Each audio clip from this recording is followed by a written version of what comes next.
যদি গাছ থাকতো তো তুলনামূলক আমার গরু আরও বেশি মোটা তাজা হইল না।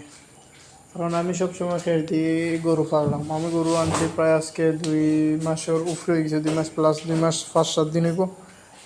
প্রত্যেকটা দিন গরুই খের খাইছে আর দানাদার খাদ্য, কোনোদিনও ঘাস খাওয়ানো হয়েছে না। যদি ঘাস খাইতে হতে গরু আলহামদুলিল্লাহ আরও মোটা তাজা হইল না।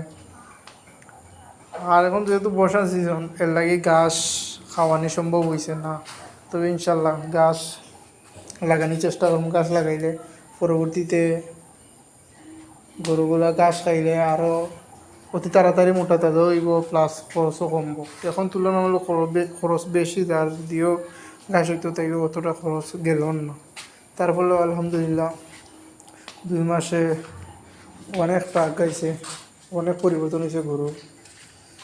তো ঘাস হইলে আর একটু বেশি হইতো। তো দর্শক সবে দোয়া করবা যাতে গরুগুলা সুস্থ সবল থাকে।